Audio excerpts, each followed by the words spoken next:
शांति। देखो ये ओम शांति क्यों बोलते हैं भाई?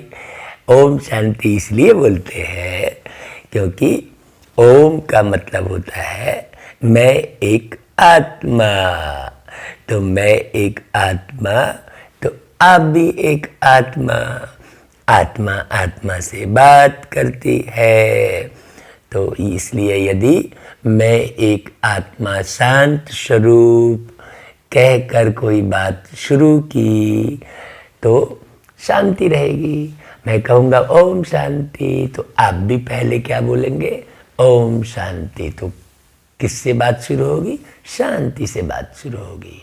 अपने मन को शांत करके मुरली सुनना चाहिए, एकदम शांत, हलचल में न रहे, इधर उधर की सोच में न रहे, तब तो मुरली का अर्थ आपको समझ में आएगा।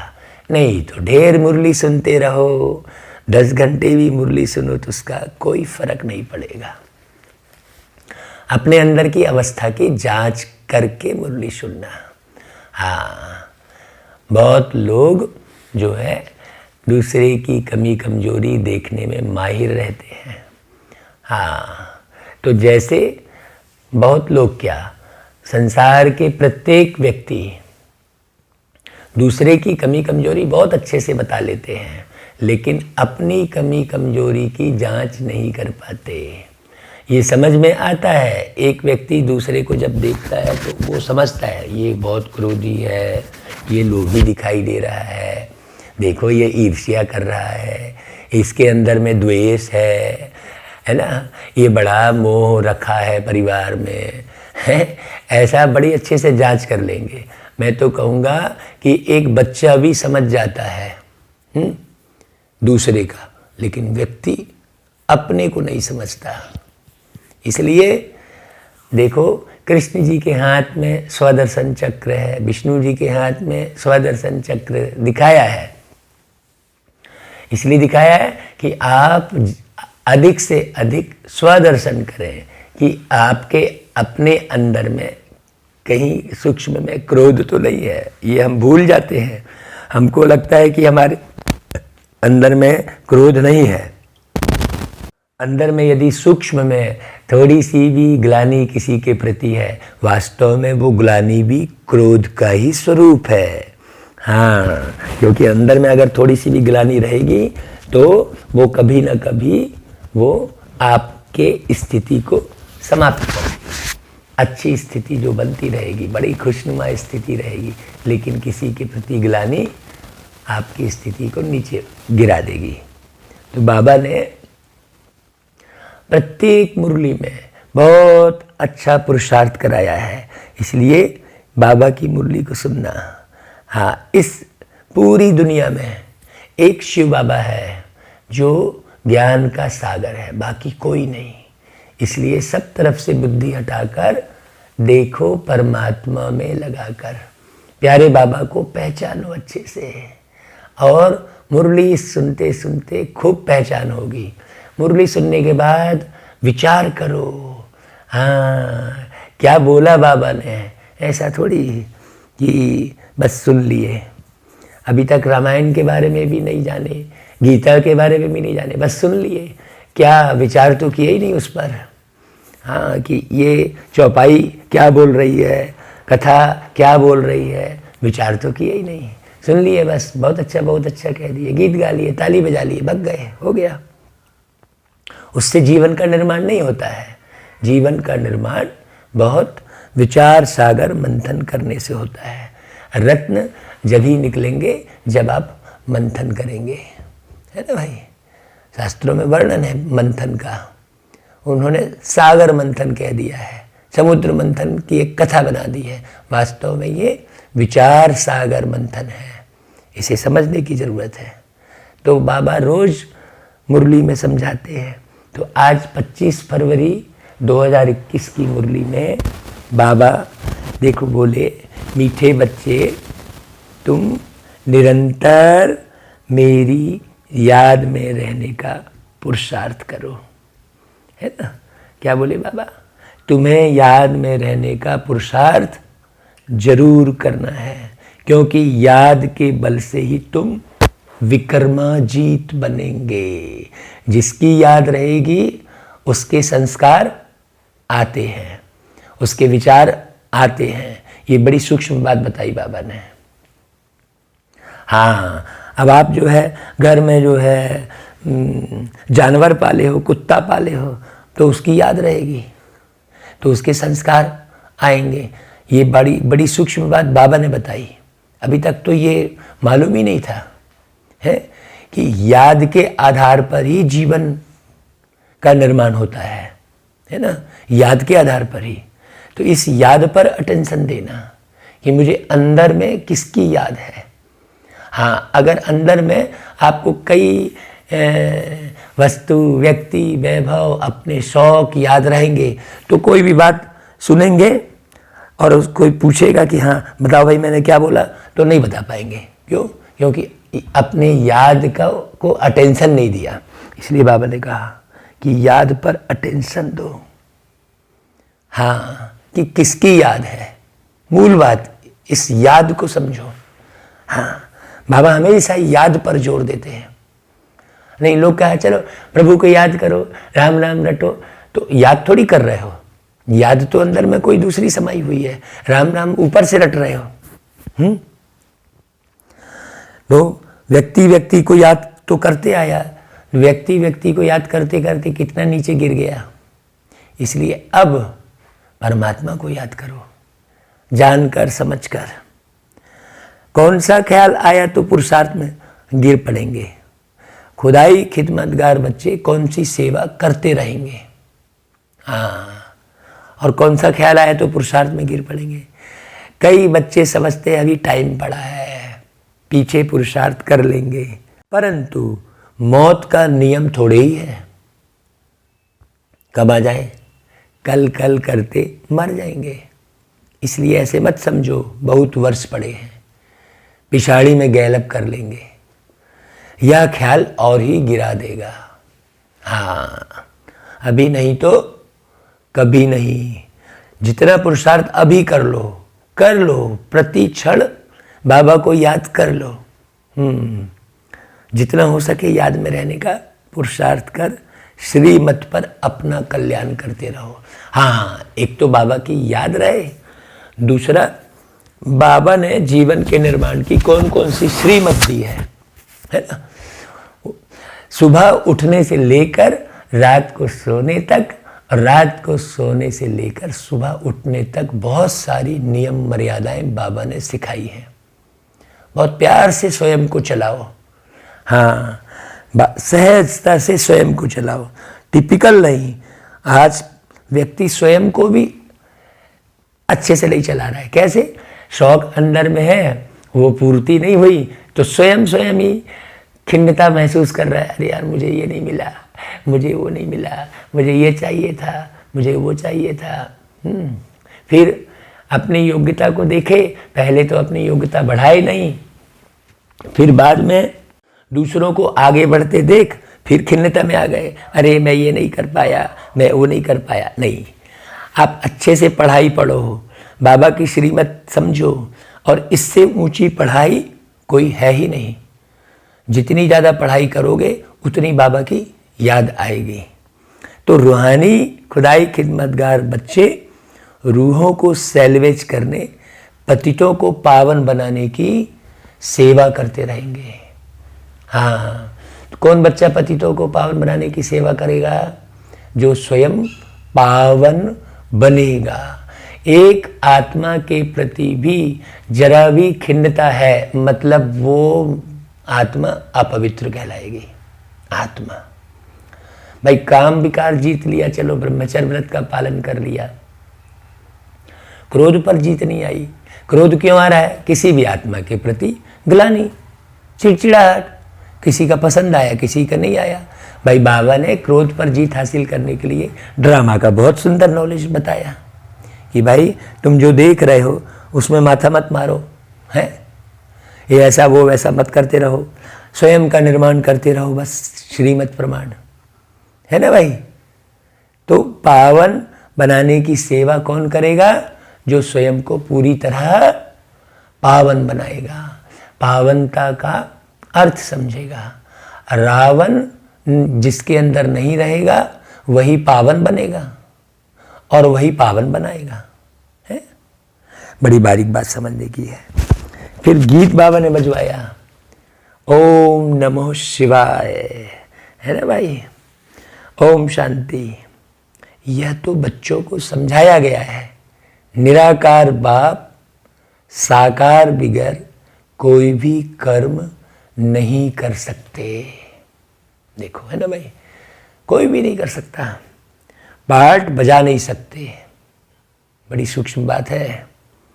रूहानी बाप आकर ब्रह्मा द्वारा रूहानी बच्चों को समझाते हैं।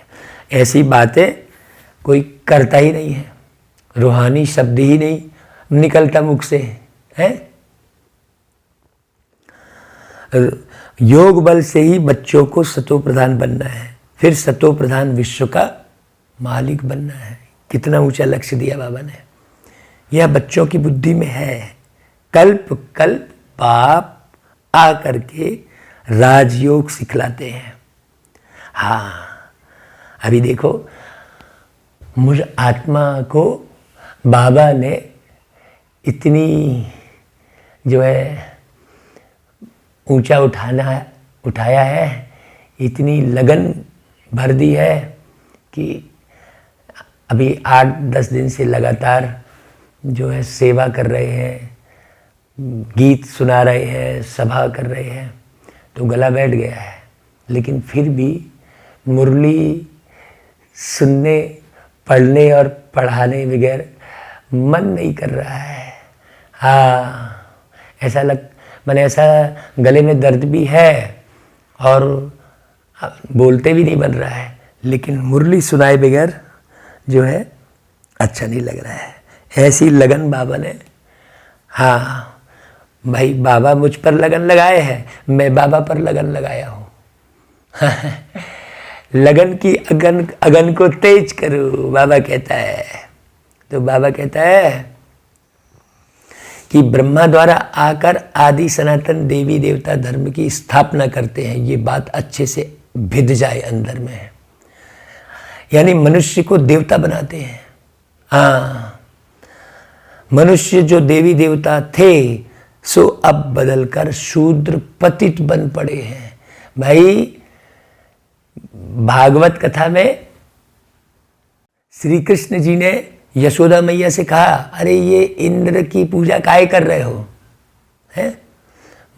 मतलब इंद्र एक देवता है। सीधा सीधा इशारा किया कि भाई तुम ये देवी देवताओं की पूजा क्यों कर रहे हो। तो बाबा ने देखो कितना बारीक रहस्य समझाया कि भाई अभी सभी देवी देवता क्या हो गए हैं, शूद्र पतित बन पड़े हैं। बस बात इतनी सी है, समझ में इसलिए नहीं आई है क्योंकि कृष्ण जी ने कहा, ऐसा बोल दिया है। क्योंकि कृष्ण भी तो एक देवता है ना भाई, कृष्ण देवाय नमः कहा है। बस इतनी सी भूल हो गई है। अगर वही बात ये समझ में आ जाती कि शिव पिता परमात्मा ने ये बात बोली है ना, कि भाई जो देवी देवता शूद्र बन पड़े हैं उनकी पूजा करने से क्या फायदा। लेकिन अगर आप डायरेक्ट किसी को बोल दोगे तो समझेगा ही नहीं। और भागवत में श्री कृष्ण जी बोल ही रहे हैं, स्पष्ट बोल रहे हैं यशोदा मैया को। भाई, आप कृष्ण को मानते हो तब तो समझ जाओ, है। चलो, आप कृष्ण को मानते हो तो समझ जाओ, लेकिन असलियत तो असलियत है। शिव बाबा ने कही है वो बात, उसको कृष्ण ने कह दी है, कह देंगे तो कहाँ से वो राइट बात ही अंदर भी देगी बुद्धि में। तो ये बात बड़ी समझने की है। तो बाबा कहता है कि भारत जब पारसपुरी था तो पवित्रता, सुख, शांति सब थी। यह 5000 वर्ष की बात है। एक्यूरेट हिसाब किताब बाप बैठ समझाते हैं। उनसे ऊंच तो कोई है नहीं शिव बाबा से। सृष्टि व झाड़, जिसको कल्प वृक्ष कहते हैं, अब उसकी भी कहानी है कि भाई एक ऐसा वृक्ष था बोल रहे हैं, जिसके नीचे बैठो तो सारे संकल्प पूरे होते थे। तो कौन सा वृक्ष था भाई? आज तक वो वृक्ष तो दिखा नहीं, जिसके नीचे, नहीं तो सारी दुनिया उसी वृक्ष के नीचे जाके बैठ जाती, काहे को परेशान होती, उसके हर संकल्प पूरे हो जाते। वो कहानी है कि उस वृक्ष के नीचे एक जन बैठ गया, बोले अरे यार नींद आ रही है, गद्दा, तो गद्दा आ गया उड़ के, तो ये तो कहानी गढ़ दी। अब गद्दा कोई उड़ के आएगा कि कहीं से है? फिर उसे भूख लगी तो कह दिया थाली आ गई, तो ऐसे आएगी क्या? नहीं, वो कल्प वृक्ष ये ज्ञान का वृक्ष है कि हम कैसे ये सृष्टि चक्र चलता है। तो वो कल्प वृक्ष क्या है? ज्ञान है। समझने की जरूरत है भाई, है कि भाई ये मनुष्य सृष्टि का जो वृक्ष है, आत्माओं का जो वृक्ष है ना भाई, आत्मा से ही शरीर है, शरीर से आत्मा थोड़ी बन रही है? शरीर से आत्मा थोड़ी बन रही है। ये शरीर इस संसार के 4 तत्व से निर्मित हुआ और फिर जब उसमें आत्मा प्रवेश की तब ये एक मनुष्य बना, है ना भाई? तब जीवन दिखाई दे रहा है। आत्मा है तो जीवन है? केवल शरीर से जीवन थोड़ी है। तो शरीर से भिन्न होकर आत्मा जिंदा है, लेकिन आत्मा बिना शरीर जिंदा नहीं है ना? तो मूल पुरुषार्थ आत्मा का ही तो कहलाया ना भाई। शरीर को भी संभालना है, हम शरीर ही के पीछे पड़े हैं। तो बाबा कहते हैं कि देखो, कल्प वृक्ष के आदि मध्य अंत का राज बाप ही बताते हैं। बीज, जड़, तना, है ना, टाल टाली क्या है, कौन सा वो वृक्ष है, उसको अच्छे से पहचानो। हाँ, जिसे कल्प वृक्ष कहते हैं। कल्प मतलब भाई जैसे 30 दिन को 1 महीना है, 12 महीने को 1 साल, वैसे ही 5000 साल को पूरा एक कल्प कहते हैं। हाँ, ये समझने की बात है। तो भारत का जो देवी देवता धर्म था वह अब प्राय लोप हो गया है। हाँ, मनुष्य के अंदर से देने की भावना समाप्त हो गई है। दे भी रहा है तो उसे ख्याल कर रहा है, दे रहा है तो उसे दिखा रहा है, भावना नहीं है ना। मैंने ऐसा दिया, मैंने इतना किया, वो उस सोच में पड़ा है वो। हाँ, वो प्रेम के वशीभूत होकर थोड़ी दे रहा है ना। हाँ, बाबा थोड़ी कहेगा मैंने इतना दिया है, कभी नहीं कहेगा, जबकि सब कुछ तो बाबा देते हैं। तो देवी देवता धर्म तो अभी रहा नहीं है, दिव्यता नहीं रही है, देवताई गुण नहीं है।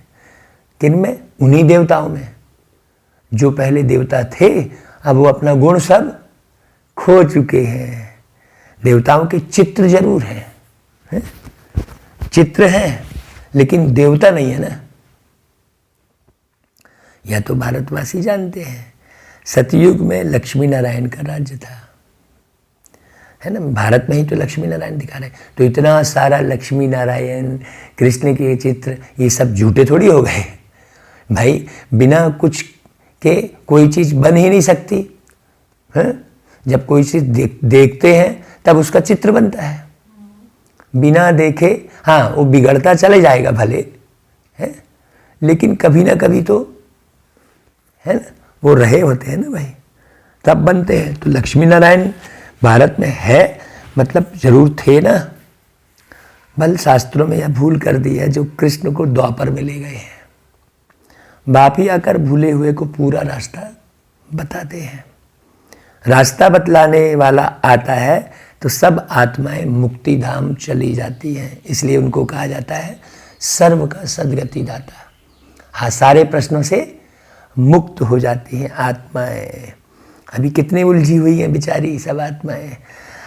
जब जाते हैं, मिलते हैं लोगों से तो पता लगता है स्पष्ट। हम तो बहुत जगह जाते हैं, हाँ, बाबा खूब प्रोग्राम कराते हैं, तो हम प्रोग्राम काहे के लिए कर रहे हैं? कोई अपने नाम मान शान के लिए थोड़ी प्रोग्राम करते हैं। आत्माओं को पहचानो, पहचान पहचान कर जो जैसा है वैसी उसकी सेवा करो, परखने की शक्ति बढ़ाओ, तो तब तो उस आत्मा की सेवा कर पाएंगे भाई। हाँ, जो जैसा समझ रहा है उसी अनुसार उसे समझाओ, है ना।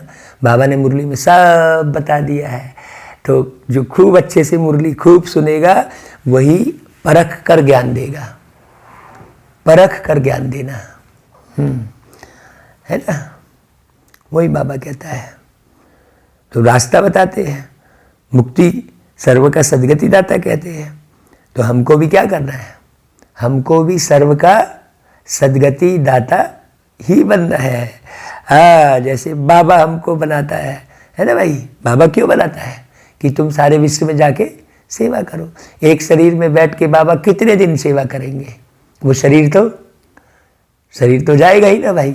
इसलिए उस शरीर को छोड़ने से पहले बाबा बहुत सारे बच्चों को तैयार कर देते हैं।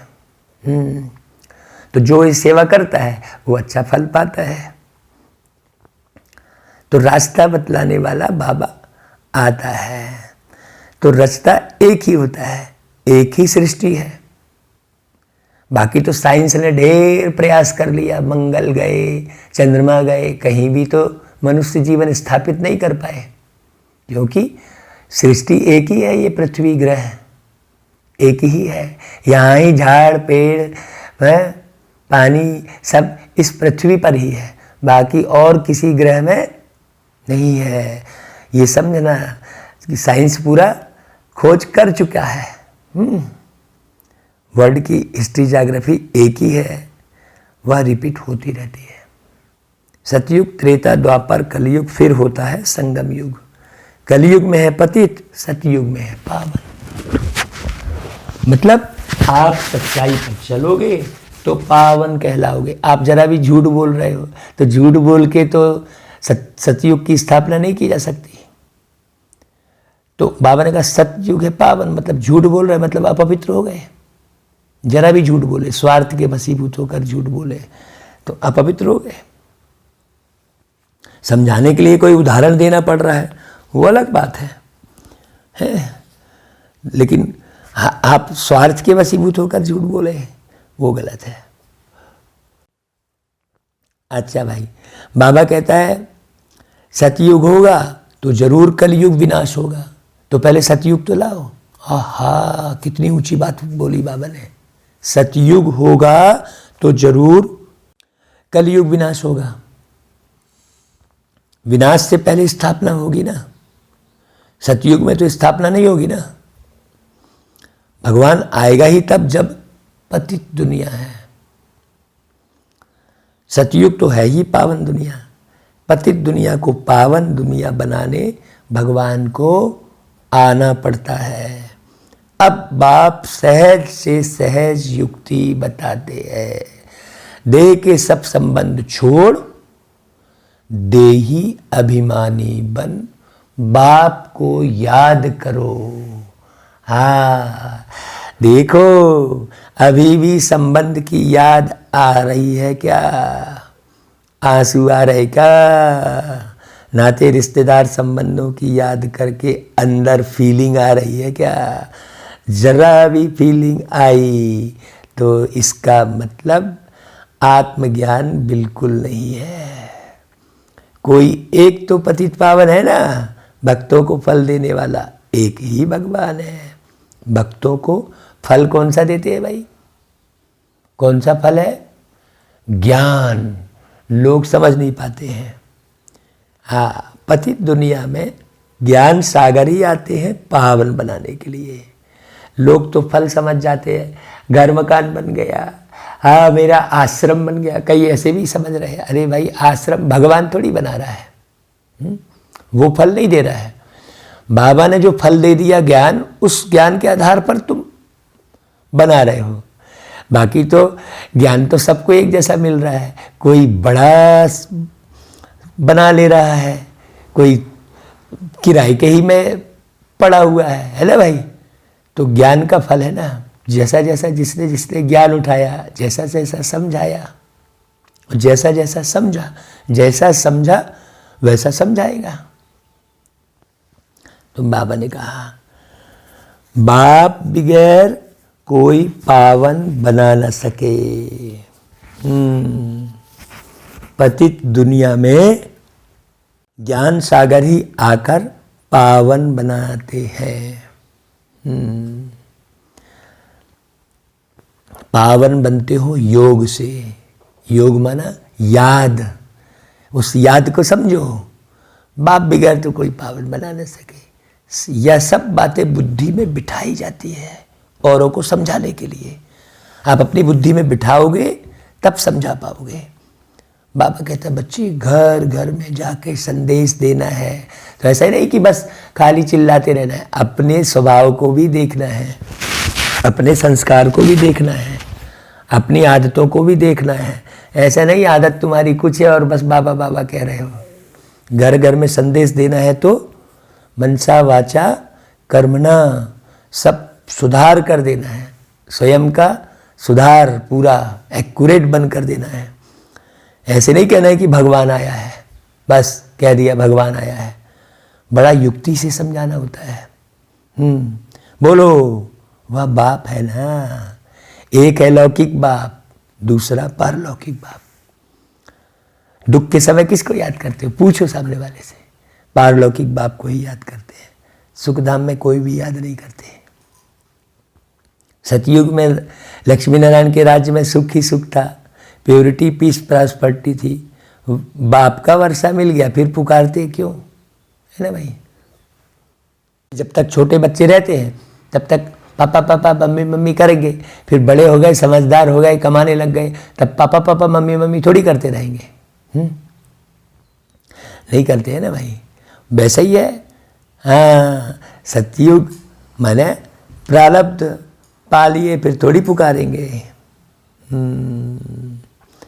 बाबा कहता है आत्मा जानती है हमको सुख है, या तो कोई भी कहेंगे वहाँ सुख ही सुख है। बाप ने दुख के लिए तो सृष्टि नहीं रची है ना, है? कह दे तो देख तेरे संसार की हालत क्या हो गई भगवान, कितना बदल गया इंसान। सूरज न बदला, चांद न बदला, न बदला रे आसमान, कितना बदल गया इंसान। मतलब दुनिया तो वही है, बदला कौन? इंसान बदला। तो फिर इसमें भगवान का कहाँ से दोष है भाई? है आया समय बड़ा बेढंगा, आज आदमी बना लफंगा, कहीं पे झूठ कहीं पे दंगा, नाच रहा नर होकर नंगा। है देखो पूरी बेशर्मी बढ़ गई है। ये सारा ये गीत कैसे सिखा रहा है?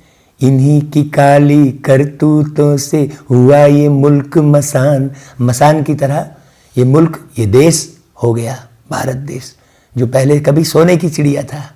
है कितना बदल गया इंसान। है इंसान बदला ना, भगवान थोड़ी बदला। भगवान ने कौन सी सृष्टि रची? हाँ, भगवान को दोष देते हैं। इंसान स्वयं की तरफ निगाह घुमाए कि उसने सारा कुछ खुद बिगाड़ा है। अब बल्कि वो प्यार का सागर पिता परमात्मा उस खेल को बढ़िया फिर से सुधार रहा है, रच रहा है। और खुद को न्यारा करके रच रहा है। देखो कहता है बना बनाया खेल है, ऐसा कह देता है बाबा। हाँ, जिनका पार्ट पिछाड़ी में है, 2-4 जन्म लेते हैं, वह जरूर बाकी समय शांति में रहेंगे ऊपर। बाकी ड्रामा के खेल से ही निकल जाएं, यह तो हो नहीं सकता। पार्ट तो सबको बजाना है, खेल में तो सबको आना ही होगा। ये खेल ही ऐसा है। 1-2 जन्म मिलते हैं तो बाकी समय जैसे कि मोक्ष में है, इसलिए वो मोक्ष मोक्ष चिल्लाते हैं। मोक्ष मोक्ष जो चिल्ला रहा है कि मुझे मुक्ति चाहिए, मतलब वो बहुत समय, हाँ आज बहुत समय कहाँ पर पड़ा हुआ है? परमधाम में। इतनी गूढ़ी बात तो कहीं किसी शास्त्र में, किसी ग्रंथ में कहीं नहीं है। कौन बता सकता है भाई? इस मुरली से सिद्ध होता है कि ये भगवान ही आकर बातें कर रहे हैं, समझा रहे हैं, हाँ ज्ञान दे रहे हैं बाबा। तो बाबा कहते हैं आत्मा पार्टधारी है ना। कोई आत्मा को ऊंच पार्ट मिला हुआ है, कोई को कम। योग्यता के अनुसार ही तो डायरेक्टर भैया काम देता है ना। तो कोई बहुत अच्छा एक्टर है तो उसे पूरे शुरू से लेकर आखिरी तक फिल्म में दिखता है वो, है ना, दिखाया जाता है। तो ऐसा ही ये सृष्टि का रंगमंच है। कितना सुंदर तरीके से बाबा ने समझाया। यह भी अभी तुम जानते हो, गाया जाता है ईश्वर का कोई अंत नहीं पा सकते, बाप ही आकर अंत देते हैं। रचता और रचना के आदि मध्य अंत का। जब तक रचता खुद ना आए तब तक रचता और रचना को जान नहीं सकते कोई। सारे ग्रंथ में लास्ट में उसका कोई अंत नहीं है कह दिए। इसका मतलब ज्ञान वो सही नहीं था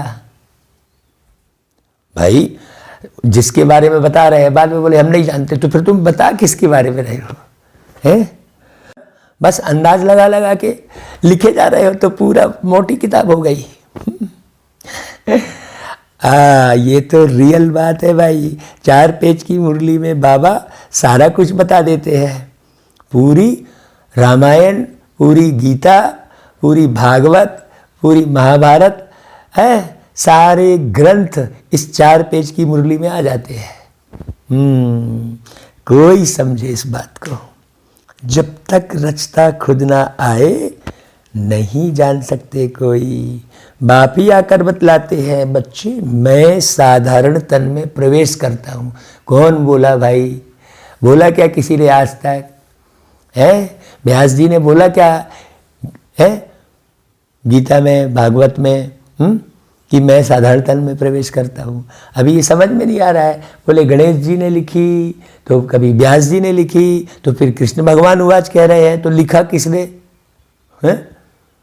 गीता लिखी किसने? समझ ही नहीं रहे लोग भाई। निराकार परमात्मा शिव ने आकर स्पष्ट ज्ञान सुनाया।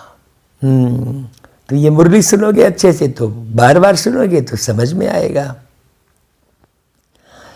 सबके लिए वही है। अब रामायण वाल्मीकि ने लिखी कि तुलसीदास जी ने लिखी है ना भाई? कैसे लिख ली, कहाँ से लिख ली भाई? क्या तुलसीदास जी त्रेता युग में सारा एक एक सीन देख रहे थे क्या? साथ साथ चल रहे थे क्या? है क्या वाल्मीकि चल रहे थे? सुनी सुनाई, इसने इसको बताया, उसने उसको बताया। तो आप खुद सोचो भाई कि कोई भी एक बात हम बताते हैं, अभी हम आपको बता रहे हैं, तो आप हूबहू दूसरे को वही बात बताते हो क्या? फिर तीसरा बताएगा दूसरे को, तो कुछ ना कुछ मिलावट होती चली जाती है ना। तो मिलावट होते होते आपका इतना बड़ा पुत्था बन गया, ढेर, उसमें ढेर सारा मिक्स हो गया है। समझने की ज़रूरत है। बाबा पूरा पूरा आके एक्यूरेट सुना रहा है। इसलिए हम सभी को कहते हैं आप केवल मुरली सुनो बस। हाँ, मिलावट मत सुनो कुछ भी। क्यों? मुरली डायरेक्ट बाबा ने आके सुनाई। तो बाबा कहते हैं मैं ही जिसमें प्रवेश करता हूँ वह अपने जन्मों को नहीं जानते। उनको बैठ 84 जन्मों की कहानी सुनाता हूँ। कोई के पार्ट में चेंज नहीं हो सकती, यह बना बनाया खेल है। यह भी किसकी बुद्धि में नहीं बैठता। बुद्धि में तब बैठे जब पवित्र होकर समझे। भाई समझने की ज़रूरत है, पवित्रता को समझें। अच्छी रीति समझने के लिए ही 7 रोज भट्टी है। इसलिए देखो अब 7 रोज की बात आज की मुरली में चल रही है। मैंने कितना लिंक जुड़ी हुई है सोचो। कल 2 दिन से हम सबको 7 रोज बोल रहे हैं, और आज बाबा वही 7 रोज भट्टी है कह रहा है। भागवत आदि भी 7 दिन रखते हैं। देखो मुरली में कैसी पॉइंट आ रही है। तो कैसा बाबा एक्यूरेट चला रहे हैं सोचो। यहाँ भी समझ में आता है। तो देखो कैसा एक्यूरेट खेल बना हुआ है। ये मुरली पहले ही चला दिया बाबा। 7 रोज है कई बरस पहले। मतलब ये जो 7 दिन की जो भागवत हुई है वो फिक्स थी। बाबा को मालूम थी, बाबा ने करवाई ही है ना। तो कम से कम 7 दिन के सिवाय कोई समझ नहीं सकेंगे। हाँ, कितनी गहरी बात है भाई। यह भी समझ में आता है। कोई तो अच्छा समझ लेते, कोई तो 7 रोज समझकर भी कुछ नहीं समझते। अरे भाई कोई तो 7 साल 70 साल में भी नहीं समझते हैं। बुद्धि में बैठता ही नहीं। कह देते हम तो 7 रोज आया, हमारी बुद्धि में कुछ बैठता नहीं। ऊंच पद पाना नहीं होगा तो बुद्धि में बैठेगा नहीं। अच्छा फिर भी उनका कल्याण तो हुआ ना भाई। प्रजा तो ऐसे ही बनती है? देखो बाबा कितनी बढ़िया बात कर रहा है, हमको तो बहुत नशा चढ़ रहा है भाई, है।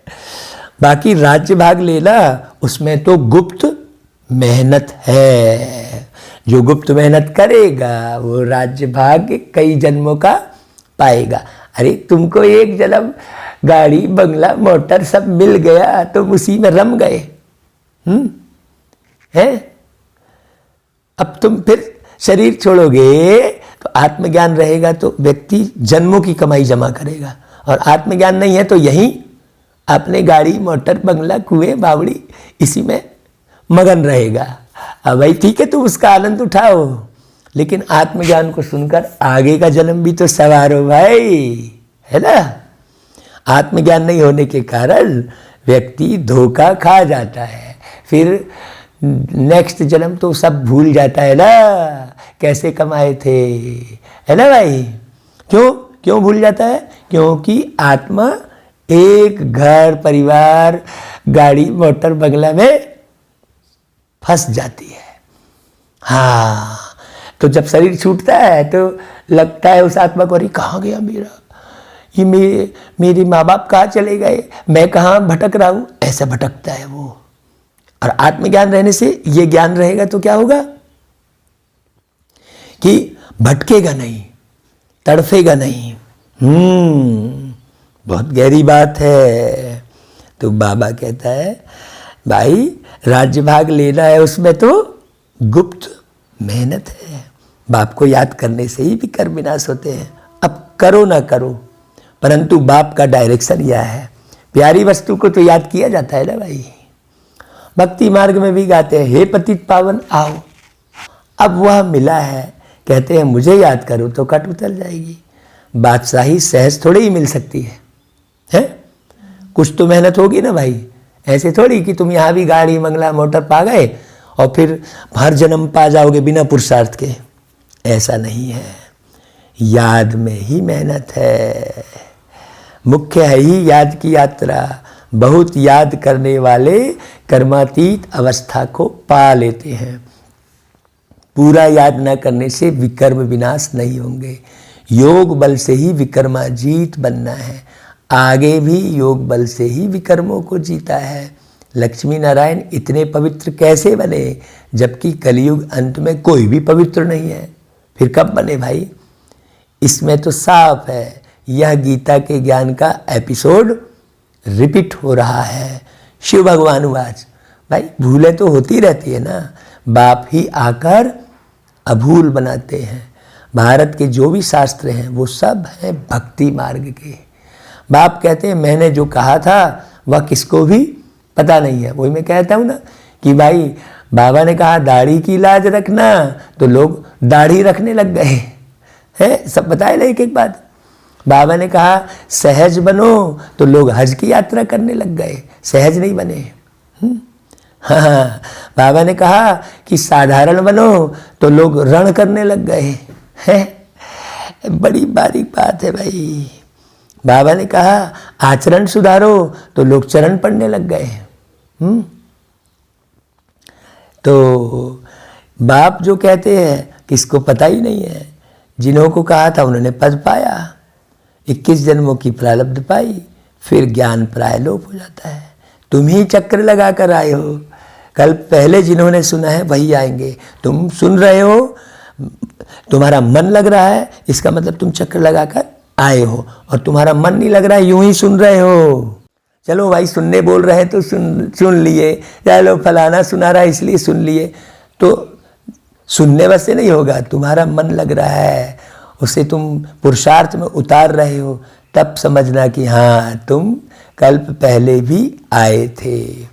अभी तुम जानते हो हम सैपलिंग लगा रहे हैं मनुष्य को देवता बनाने का। यह है दैवी झाड़ का सैपलिंग। वो लोग फिर उन झाड़ों का सैपलिंग बहुत लगाते रहते हैं। बाप आकर कंट्रास्ट बताते हैं।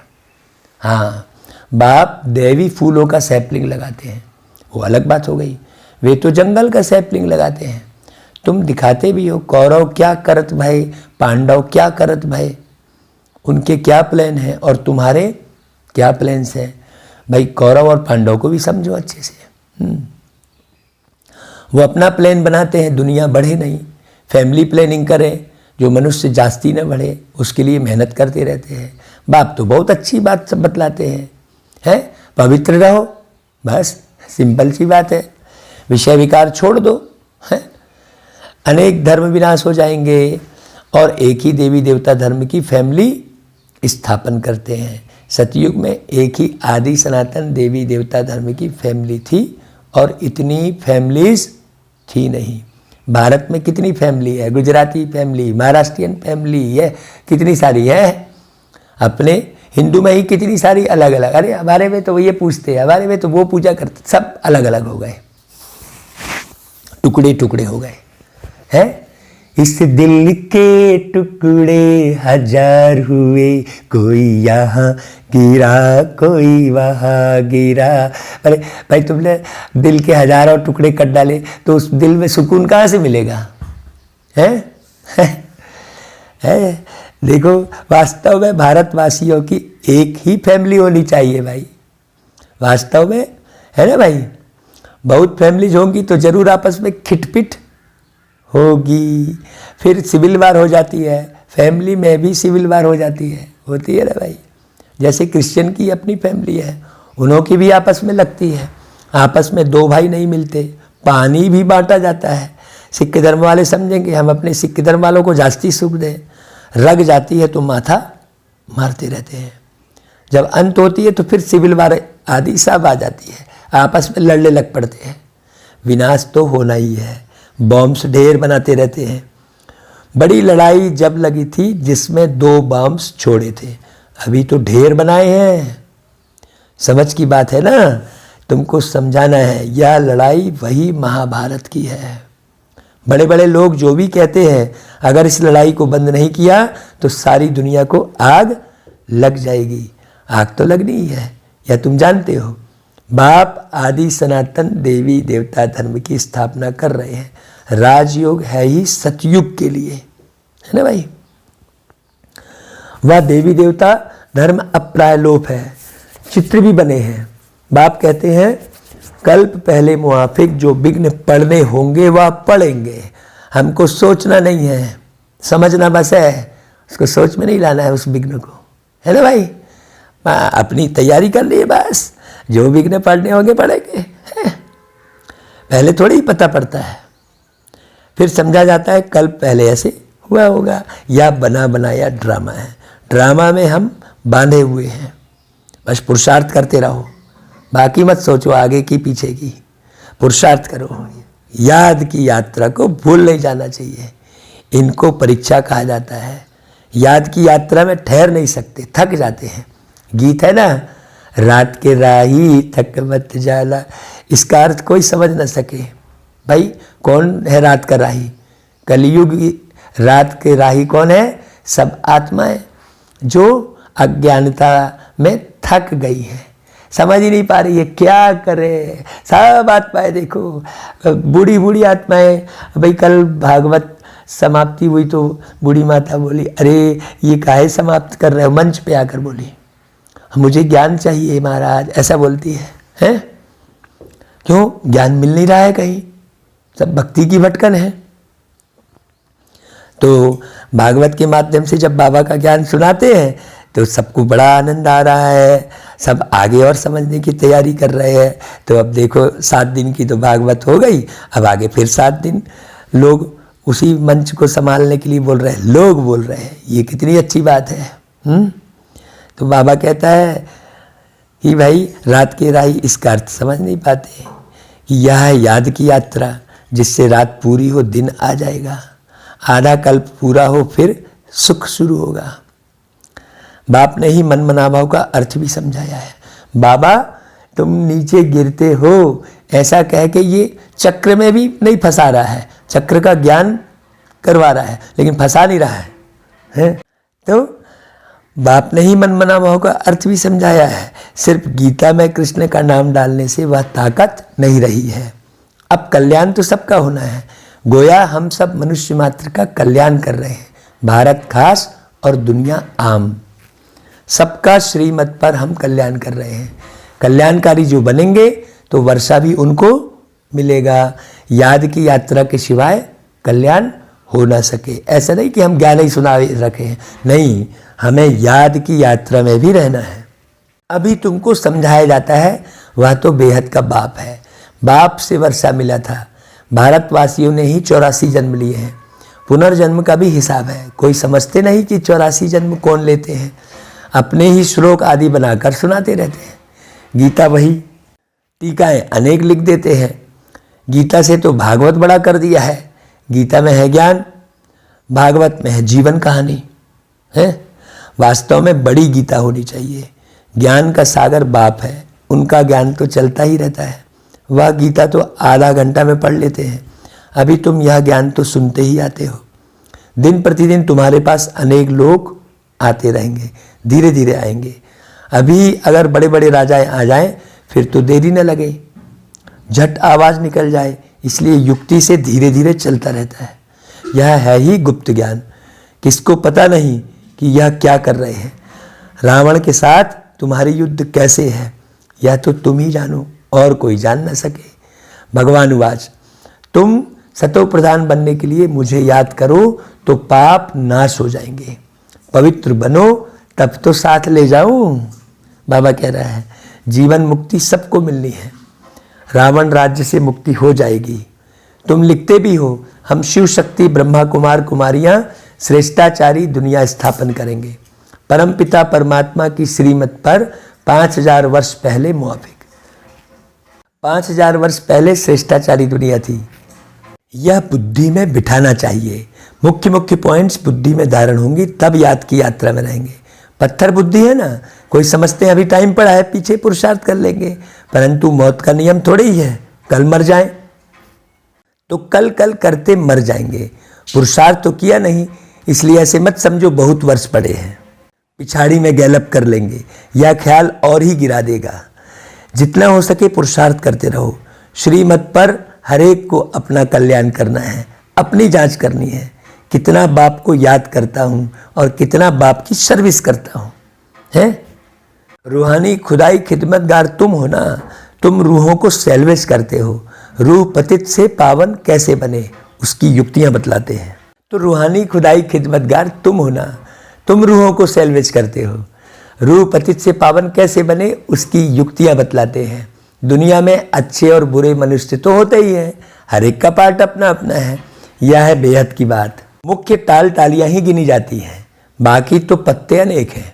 बाप समझाते रहते हैं, बच्चे मेहनत करो, सबको बाप का परिचय दो तो बाप से बुद्धि योग जुट जाए। बाप सब बच्चों को कहते हैं पवित्र बनो तो मुक्ति धाम में चले जाएंगे। दुनिया को थोड़े ही पता है कि महाभारत लड़ाई से क्या होगा। दुनिया को पता ही नहीं है। यह ज्ञान यज्ञ रचा गया है क्योंकि नई दुनिया चाहिए। हमारा यज्ञ पूरा होगा तो सब इस यज्ञ में स्वाहा हो जाएंगे। अच्छा भाई, बीटे बीटे सिकिल दे बच्चों प्रति माता पिता बाप दादा का याद प्यार और गुड मॉर्निंग। रूहानी बाप की रूहानी बच्चों को नमस्ते, और हम रूहानी बच्चों की रूहानी माता पिता बाप दादा को याद प्यार गुड मॉर्निंग और नमस्ते। धारणा के लिए मुख्य सार, यह बना बनाया ड्रामा है, इसलिए विघ्नों से घबराना नहीं है। विघ्नों में याद की यात्रा को भूल नहीं जाना है। ध्यान रहे याद की यात्रा कभी ठहर ना जाए। हाँ, दूसरी बात, पारलौकिक बाप का परिचय सबको देते हुए पावन बनने की युक्ति बतलानी है। तो देवी झाड़ का सैपलिंग लगाना है। अच्छा भाई, वरदान, सर्व जिम्मेवारियों के बोझ बाप को देकर सदा अपनी उन्नति करने वाले सहज योगी भाव। जो बच्चे बाप के कार्य को संपन्न करने की जिम्मेवारी का संकल्प लेते हैं उन्हें बाप भी इतना ही सहयोग देते हैं।